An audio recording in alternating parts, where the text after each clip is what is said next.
Primero, vamos a recordar un poquito qué es un dispositivo médico. De acuerdo al Reglamento de Insumos para la Salud, en el artículo 82, capítulo 9, vamos a encontrar que se define como dispositivo médico aquellos dispositivos, prótesis, órtesis, ayudas funcionales, agentes de diagnóstico o cualquier otro insumo que se aplique en la medicina.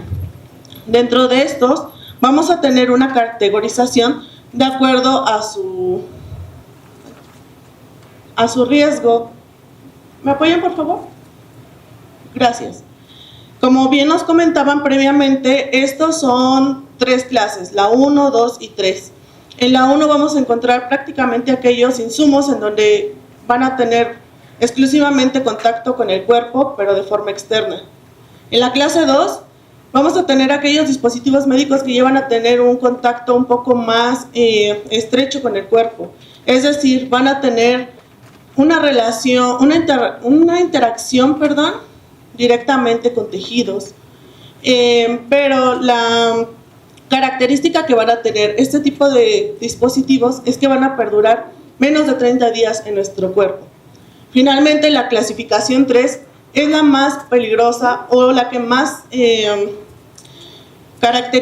caracterización debemos de tener, porque estos dispositivos médicos usualmente entran no solamente en contacto con tejidos, sino también con otro tipo de partes del cuerpo, por ejemplo la sangre, y además van a estar en contacto con el cuerpo por más de 30 días o incluso ya no se van a retirar. Para que nosotros podamos tener un dispositivo médico en el cual podamos nosotros confiar como usuarios, debemos de tener en cuenta que aquellos fabricantes deben de trabajar bajo una característica que usualmente se utiliza en la industria alimentaria, que es la inocuidad. Como bien en alguna ponencia previa nos mencionaron, debemos de garantizar que nuestro dispositivo médico sea fabricado con inocuidad. ¿Pero qué es esto? Esta es una existencia y control de peligros asociados a los productos que van a ser destinados a los humanos. Esto puede ser en alimentos o bien como medicamentos. Sin embargo, actualmente se están aplicando directamente hacia los dispositivos médicos. Con esto vamos a garantizar que va a existir una protección hacia los humanos contra posibles riesgos biológicos derivados del uso de nuestro producto. Para poder cumplir con esta característica, debemos de asegurarnos que nuestro dispositivo médico cumpla con calidad. Para ello debemos de asegurarnos también de que nuestro producto tenga seguridad y eficacia. ¿Cómo lo vamos a hacer? De acuerdo a la normatividad 241 del 2021 de buenas prácticas de fabricación de los dispositivos médicos, nos establece que la seguridad es una valoración del beneficio que produce un dispositivo médico frente a sus posibles riesgos en un momento dado. Además, debemos de asegurarnos que tenga eficacia. Este va a ser el grado en el que una intervención o tratamiento origina un resultado esperado. Una vez que nosotros cumplamos con estos 2 parámetros, vamos a poder decir que nuestro dispositivo médico se está fabricando con calidad. Es decir, va a cumplir con una serie de especificaciones que nosotros estamos estableciendo para garantizar la aptitud de su uso. Bien, nosotros hemos hablado a lo largo de todas estas ponencias de cómo se hace un dispositivo médico, cómo debemos de estarlo evaluando después de su fabricación o después de su venta. Sin embargo, aquí vamos a abordar un poquito más antes de que salga a la venta. Es decir, vamos a ver qué necesitamos para obtener el registro sanitario. Actualmente existe una guía en donde nos establece cuáles son los puntos que debemos de obtener para poderlo presentar a la autoridad y así que nos otorguen un registro sanitario y poder llevarlo a la venta.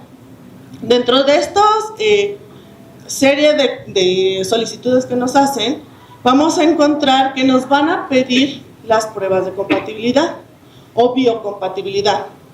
Estos son reportes de pruebas que se están realizando para probar que la naturaleza de nuestro dispositivo médico están cumpliendo tanto en el tipo de contacto como en el tiempo, y que este va a satisfacer las especificaciones de seguridad establecidas.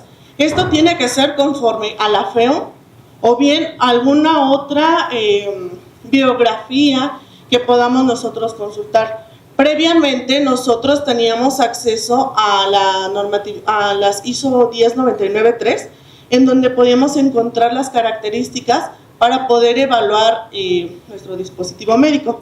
Sin embargo, aquí en México ya tuvimos una reforma en donde ya tenemos un suplemento en donde nos describen estas pruebas.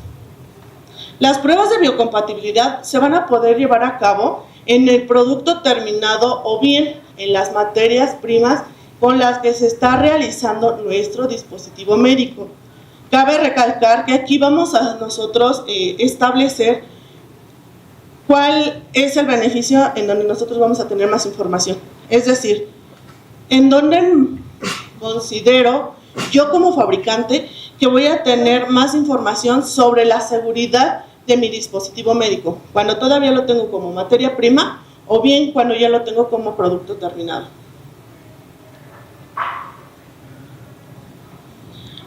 Tenemos aquí un punto que nos ayuda en la guía, que cuando tenemos un material bien caracterizado, es decir, un polímero que se ha utilizado en el dispositivo médico que nosotros queramos elaborar, que no hay ningún reporte, que el material no presenta ningún efecto adverso, vamos a poder entregar esta información, vamos a justificarlo mediante la información técnica que ya existe.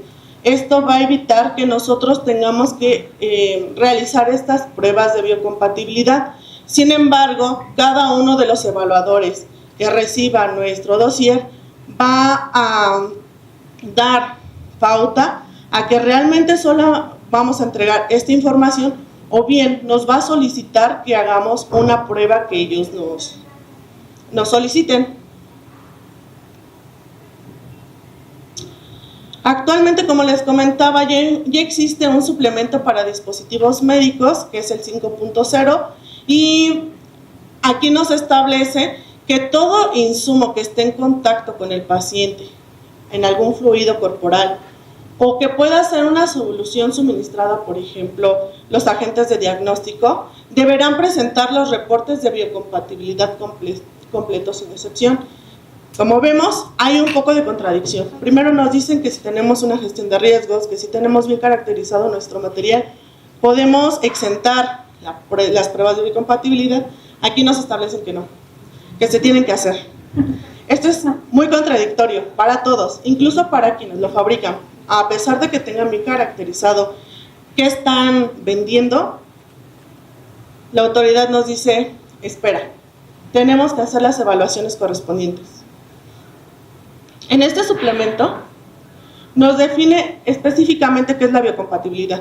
Lo vamos a escuchar a lo largo de la ponencia, pero nos debe de quedar bien claro que esto es una cualidad que va a tener nuestro biomaterial de generar una respuesta aceptable durante el uso de tiempo de nuestro dispositivo médico. Es decir, no va a haber un rechazo por parte de nuestro organismo. Va a haber un acoplamiento biológico, químico y mecánico. Estas pruebas de biocompatibilidad específicamente van a estar siendo obligatorias para dispositivos médicos de clase 2 y clase 3. Además, se tiene que realizar mediante pruebas de laboratorio para verificar que las especificaciones del insumo estén cumpliendo. Y dentro de estas pruebas de biocompatibilidad deben de ir acompañadas con pruebas microbiológicas de funcionalidad y de desempeño de acuerdo a la bibliografía que nosotros estemos consultando.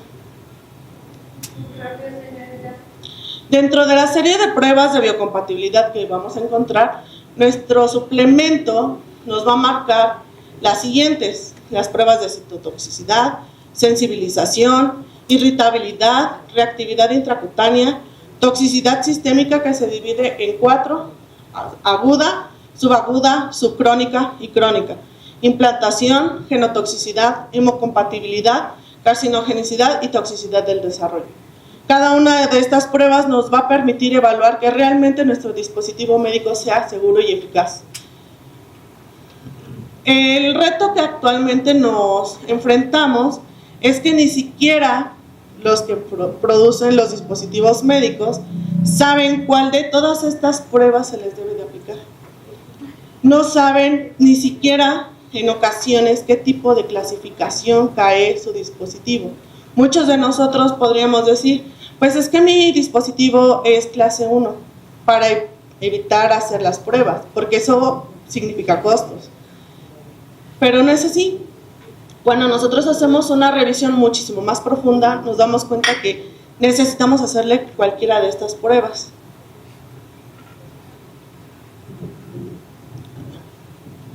Como bien les comentaba, ¿realmente todos los dispositivos médicos requieren pruebas de biocompatibilidad?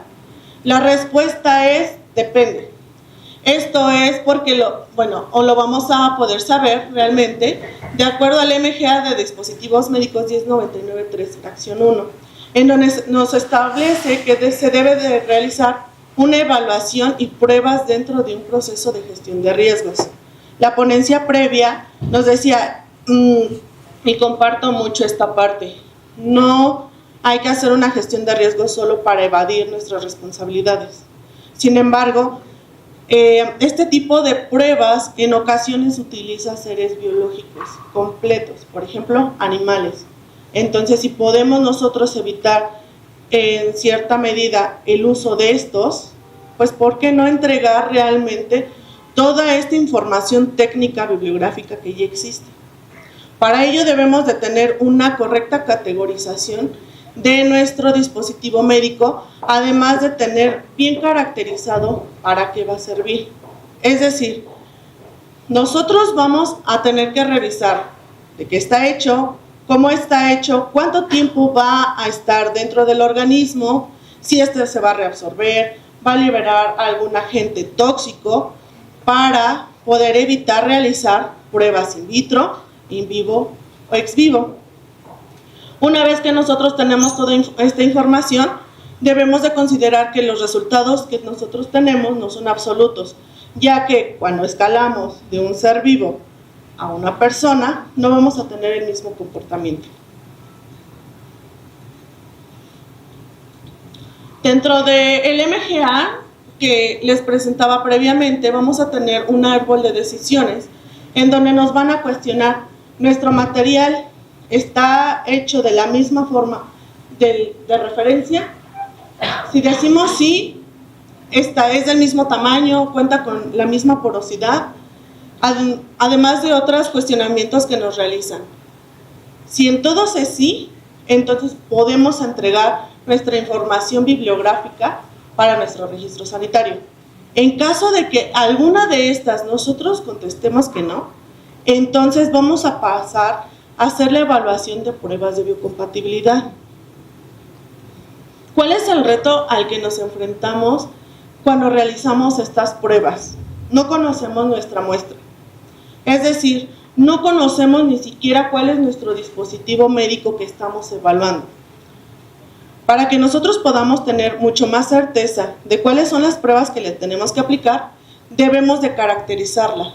Es decir, cuál es su uso, su tamaño, la forma, el espesor, como bien les comentaba, la porosidad, así como su tiempo de exposición. No es lo mismo utilizar una jeringa que utilizar un catéter central, o bien que utilizar un DIU.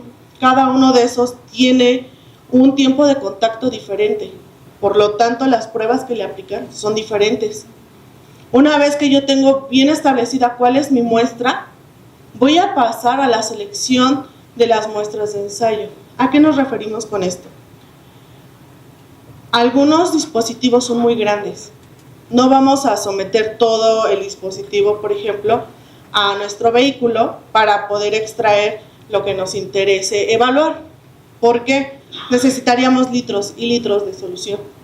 Entonces, lo que tenemos que hacer es un muestreo, tener una muestra representativa de nuestro dispositivo médico. Además, debemos de elegir adecuadamente cuáles son nuestros controles experimentales. No voy a someter un polímero contra un solvente. debemos de tener mucho cuidado en esa parte. También vamos a seleccionar cuáles son nuestros materiales de referencia y cómo vamos a hacer la preparación de cada uno de estos materiales o nuestro dispositivo médico. Como bien les comentaba, la preparación de la muestra y de los materiales de referencia es sumamente importante. Para eso, nosotros tenemos que elegir cuál va a ser el método de extracción de aquellas partículas de nuestro interés. Por ejemplo, podemos hacer una extracción acelerada, una extracción exagerada o bien una extracción exhaustiva. La elección de cada uno de estos tipos de extracción va a depender del material con el que esté hecho. Por ejemplo, si tenemos un material que se disuelve en menos de 10 minutos, entonces tenemos que hacer una extracción exhaustiva. Lo vamos a someter a temperaturas elevadas, en donde vamos a forzar que todos los materiales que son de nuestro interés para evaluar salgan de ese y se vayan a nuestro vehículo y podamos realmente evaluarlo. Otras son las extracciones exageradas. Estas principalmente se utilizan para materiales que van a estar en contacto con el cuerpo pues muchos años. En esta vamos a obtener la mayor cantidad de partículas de interés, en donde nosotros ahí vamos a simular esa cantidad liberada de materiales directamente del dispositivo para ver cuál va a ser el efecto final sobre nuestro organismo. Esta preparación de muestras vamos a encontrar a lo largo de la literatura o del suplemento tres conceptos que en ocasiones nos puede provocar un poco de confusión. Vamos a obtener un extracto, un extraíble y un lixiviable. El extracto va a ser el líquido resultante del material en contacto con el vehículo. Es decir, voy a colocar mi dispositivo médico en un vehículo que ya está bien caracterizado, que es inerte, y el resultante de ese líquido va a ser nuestro extracto. Eso es lo que nosotros vamos a colocar o vamos a evaluar en nuestras pruebas de biocompatibilidad. También vamos a obtener un extraíble. El extraíble es esas partículas que se están liberando directamente de nuestro dispositivo médico, directamente a nuestro vehículo. Y eso es lo más importante. Nosotros tenemos que conocer al menos si nuestro polímero, nuestra biopelícula o lo que estemos evaluando va a liberar micropartículas. Estas micropartículas en ocasiones no sabemos ni siquiera si están presentes o no. Entonces, como bien les comentaba en la diapositiva anterior, vamos a asegurarnos a través de esas extracciones de que estén saliendo a nuestro medio. Finalmente, lo podemos confundir un poco con los lixiviables. Los lixiviables van a ser esas mismas sustancias que están liberando nuestro dispositivo médico, pero ya no a un vehículo o un solvente externo, sino directamente a nuestro organismo. Ahí entran mucho las pruebas clínicas en donde dicen, es que el lixiviable que estamos encontrando no fue reportado en las pruebas de biocompatibilidad porque nunca se obtuvo como extraíble. Esto puede pasar porque, como les mencionaba, no vamos a poder simular todo lo que ocurre en nuestro organismo en cada una de estas pruebas que vamos a montar.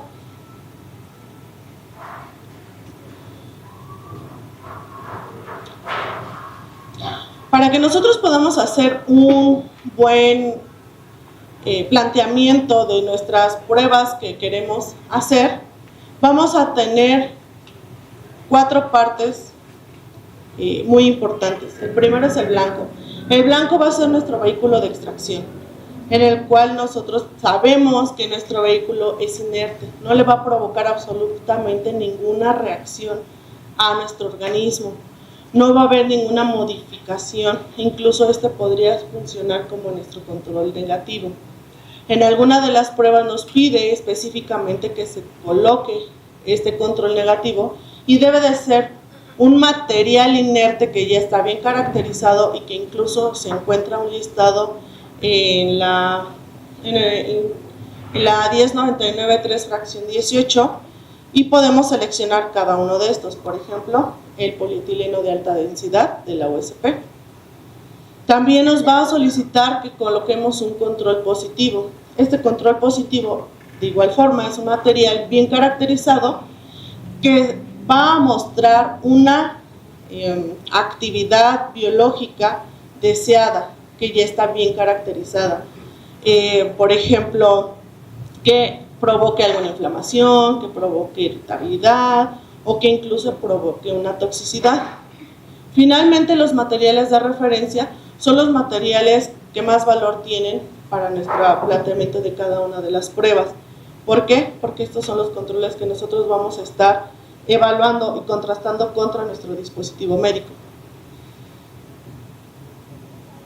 Una vez que nosotros tenemos ya bien caracterizada nuestra muestra, ya sabemos cuáles van a ser nuestros materiales de referencia, cuál va a ser nuestro control positivo, negativo, nuestro vehículo de extracción, tenemos que comenzar a hacer la preparación de nuestra muestra y de los materiales de referencia. Estos deben de ser tratados exactamente igual a cómo se va a tratar nuestro dispositivo médico. Por ejemplo, actualmente está como súper de moda el uso de las copas menstruales. Las copas menstruales traen una serie de instrucciones que dice que antes de ser utilizadas se deben de hervir. Bueno, si nosotros vamos a evaluar una copa menstrual, debemos de también hervir nuestros materiales de referencia. A pesar de que suene burdo y digan, ¿cómo lo vamos a hervir? Pues mejor lo sometemos a otro proceso de esterilización. Este es el uso que se le va a dar de forma comercial. Las personas van a tener su vasito esterilizador, lo van a llevar al microondas.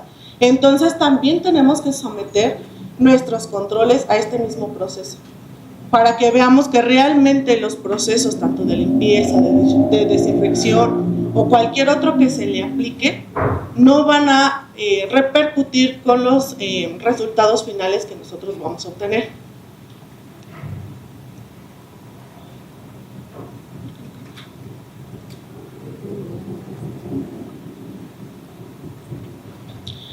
Para continuar con esta parte de la preparación de la muestra, como bien les decía, no vamos a manipular de la misma forma a un set de perfusión intravenoso que, por ejemplo, a un cemento dental. La farmacopea, afortunadamente, nos dice cómo se debe de tratar cada uno. Para el caso de set de perfusión, cámaras de goteo o que tengan diferentes secciones plásticas, nos dice que debemos de seccionar cada una de las partes con las que cuenta nuestro dispositivo médico y colocarlas directamente en nuestro vehículo. Hacer el tipo de extracción que nosotros elijamos, justificando el uso de esta extracción, para poder evaluar si realmente nuestro dispositivo médico es inerte. O bien podemos hacer un fraccionamiento de cada una de las secciones para evaluar por separado nuestro dispositivo médico y ver que ninguna de estas partes produzca alguna alteración. Para el caso de dispositivos médicos que vienen polvos más un polímero que haga que se haga duro o una arcilla, nos va a solicitar que los materiales se mezclen, se lleve al punto final de la preparación del material o del dispositivo médico, y entonces eso es lo que nosotros vamos a evaluar. Usualmente los polímeros que traen este tipo de polvos son tóxicos, van a producir alguna irritabilidad. Sin embargo, cuando ya están en contacto con el polvo, polimerizan y eso disminuye su gravedad, y eso podría evidenciar que nuestro dispositivo médico es seguro. Para ello debemos de considerar que las muestras deben de ser preparadas en recipientes inertes.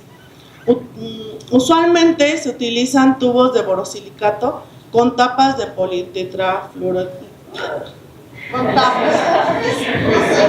con tapas que todos conocemos como tubos para cultivo. Estos, lo que sí tenemos que tener certeza es que deben de estar limpios, deben de ser químicamente inertes y además deben de estar bien cerrados, porque en muchas ocasiones yo he visto, como dicen, pues ya estoy preparando mi medio, ya dejé mi muestra haciendo la extracción y dejan las tapas abiertas. Obviamente vamos a generar un cultivo microbiológico. ¿Y eso qué va a hacer?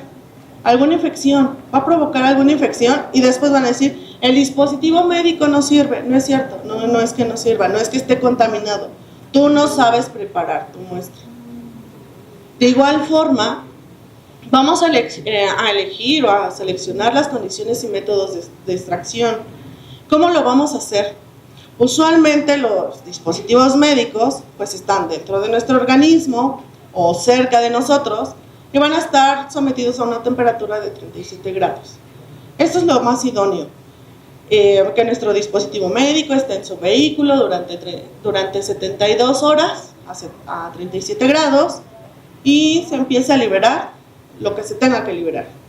Sin embargo, hay muestras que nos dicen, pues yo nada más lo utilizo 1 hora, o sea, no va más allá de 1 hora el uso del dispositivo. Bueno, para eso podemos hacer una extracción exagerada.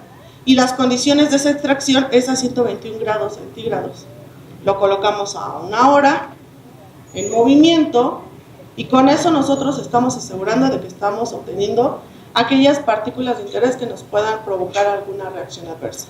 En caso de que tengamos muestras que se disuelven o reabsorben, se tiene que hacer una extracción hasta que se disuelvan. Algunas veces nos han llegado muestras, por ejemplo, que dicen, en 72 horas se disuelven y nosotros lo sometemos a disolución y vemos que no pasa de ahí a las condiciones de temperatura y pH que nos comparten. Entonces, tienen que tener bien caracterizado su material para que nosotros podamos entregar un resultado confiable. Como bien les comentaba, tenemos que hacer un fraccionamiento de nuestro dispositivo médico porque no vamos a evaluar toda la cadera que va a llegar al paciente. Lo que tenemos que hacer es ver en qué clasificación de la forma del material recae, si es una película o lámina, si son tubos, placas o elementos moldeados, también si están hechos de elastómeros, además del espesor de cada uno de estos materiales. De acuerdo a esas características, nosotros vamos a poder obtener el área o la superficie que vamos a muestrear con respecto a 20 mililitros de medio de extracción que nosotros vamos a utilizar. Nos han compartido de pronto dudas de, yo tengo una jeringa que mide tantas dimensiones, ¿te mando 1000? No, espérate. Yo te digo cuántas necesito, porque tampoco necesito que me mandes un lote de producción. Solamente mándame 5 o 6 piezas y con eso es suficiente para que yo te pueda realizar tus pruebas. Entonces tenemos que tener, una vez más, bien caracterizado nuestro dispositivo médico. No tenemos que de repente alocarnos y decir, bueno, ya, que me hagan todas las pruebas, porque ni siquiera les aplican. Además, debemos tener muchísimo cuidado en el tipo de solventes que vamos a elegir como vehículos. Actualmente nos solicitan que se hagan al menos 2 evaluaciones, uno en soluciones polares y uno en soluciones no polares. También puede haber algunas solicitudes en donde nos pidan que hagamos alguna mezcla para obtener pues, los extractos de nuestro dispositivo médico. Usualmente, y los más aceptados incluso por cualquier guía, son para los polares agua, solución salina fisiológica y medios de cultivo sin suero.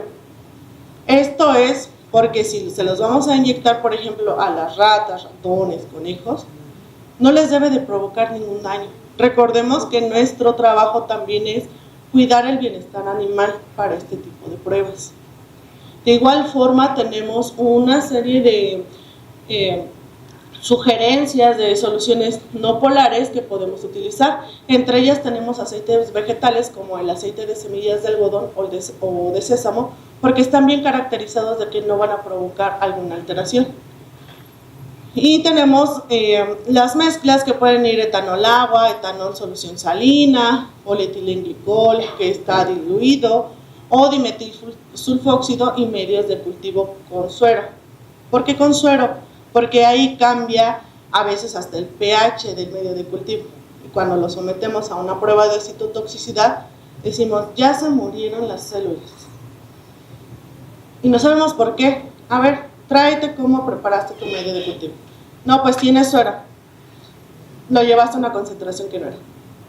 Entonces, tenemos que tener muchísimo cuidado en cada uno de estos pasos para preparar nuestros solventes, nuestros materiales, seleccionar el dispositivo médico, para poder realmente tener un buen resultado de nuestras pruebas de biocompatibilidad.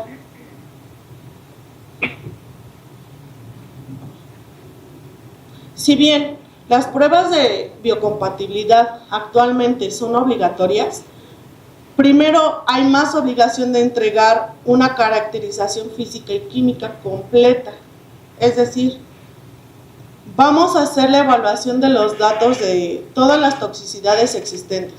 Por ejemplo, yo voy a utilizar polietileno de alta densidad y ya revisé los registros y no hay ningún lado en el que me diga que es tóxico. Ya hicieron ensayos en otros laboratorios, en otros países, y se dieron cuenta que es seguro. Bueno, pasamos a lo siguiente. Vamos a ver si hay presencia de aditivos o contaminantes del proceso. Muchas veces pasa que eso lo someten a esterilización por óxido de etileno. Dicen, pues ya lo esterilizamos, ya va libre de microorganismos, ¿no? Pero ¿cumples con los valores de óxido de etileno? Antes de que yo pueda realizar una prueba in vitro o in vivo, voy a hacerte pruebas de óxido de etileno.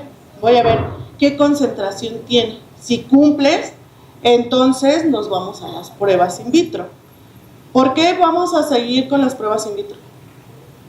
Porque actualmente hay muchas organizaciones que están a favor de la reducción de los modelos animales completos. Entonces, actualmente en los ley estamos trabajando arduamente para hacer modelos de sustitución animal. Estos modelos deben de estar validados y bien caracterizados para que puedan suplir esta parte de las pruebas. Y digo medio suplir porque recordemos que el resultado que tenemos de las pruebas en células no va a ser 100% compatible con los resultados que vamos a obtener con los animales completos. Porque aquí ya nos estamos retando a organismos completos, a sistemas en donde van a estar interaccionando y pueden provocar sinergias o inhibiciones. Entonces, si yo ya tengo mi dispositivo médico bien caracterizado de forma física y química, sé cuál es su geometría, su tamaño, las moléculas que puedan estarse liberando, sus poros, la textura que tenga, y también tengo toda esta parte de las pruebas in vitro, sé que no es citotóxico y que de cierta forma es seguro, podríamos pasar después a las pruebas in vivo si todavía queda alguna duda de cómo se va a comportar mi dispositivo médico. Porque recordemos, no es lo mismo hacer una citotoxicidad que hacer una toxicidad completa. Y no es lo mismo hacer una toxicidad aguda que una subaguda o que una crónica.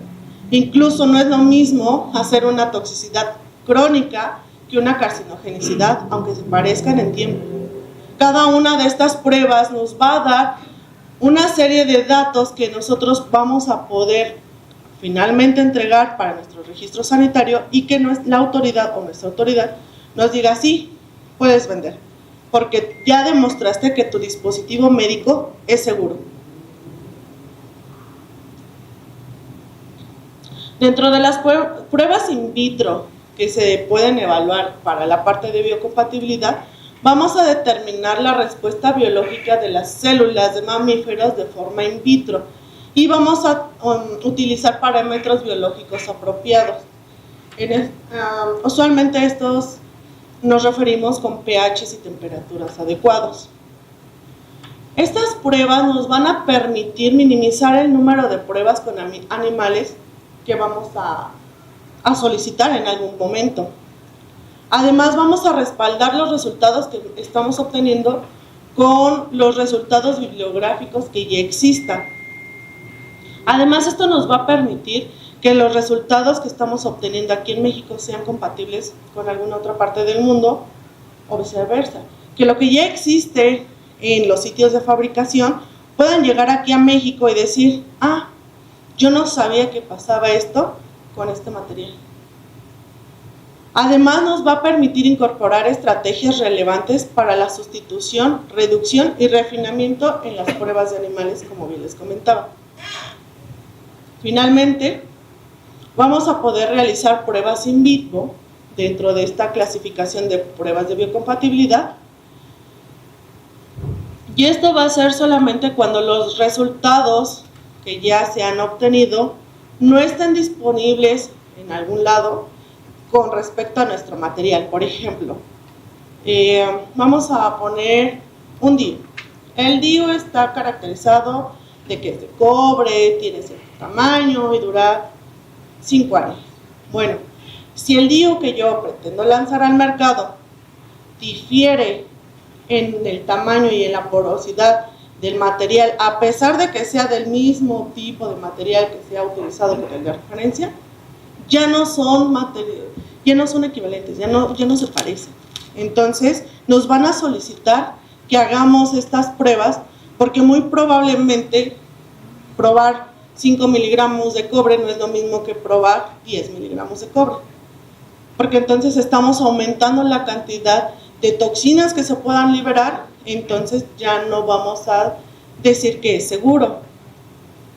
También en esta parte tenemos que considerar que cuando realicemos pruebas en animales, debemos buscar todas estas estrategias que puedan existir ya descritas en las diferentes biografías que nos permitan reducir y minimizar el dolor de los animales cuando sometamos nuestras pruebas. Porque algunas son muy invasivas, se tienen que realizar cirugías, se tiene que implantar el dispositivo médico o una fracción dentro del animal.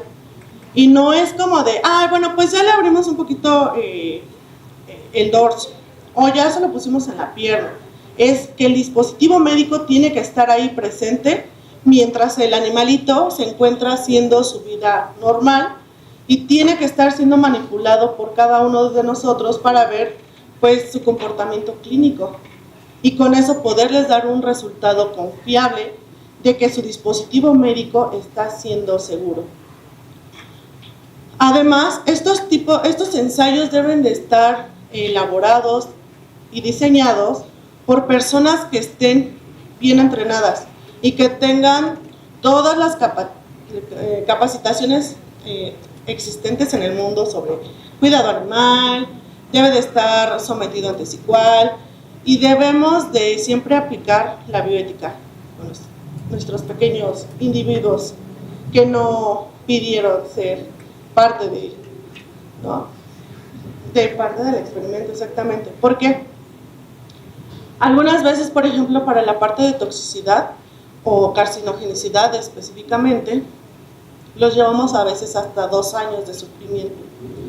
Entonces, si nosotros podemos evaluar con la prueba de citotoxicidad que no va a haber alguna alteración a nivel genético y que es seguro y que ya en las pruebas de toxicidad no salió nada, pues con eso tenemos para evidenciar que nuestro dispositivo médico ya no necesita que le realicemos carcinogenicidad, a menos de que exista algún reporte de que algún material está teniendo alguna repercusión en ya en la vida de las personas, porque así se encuentran las toxicidades.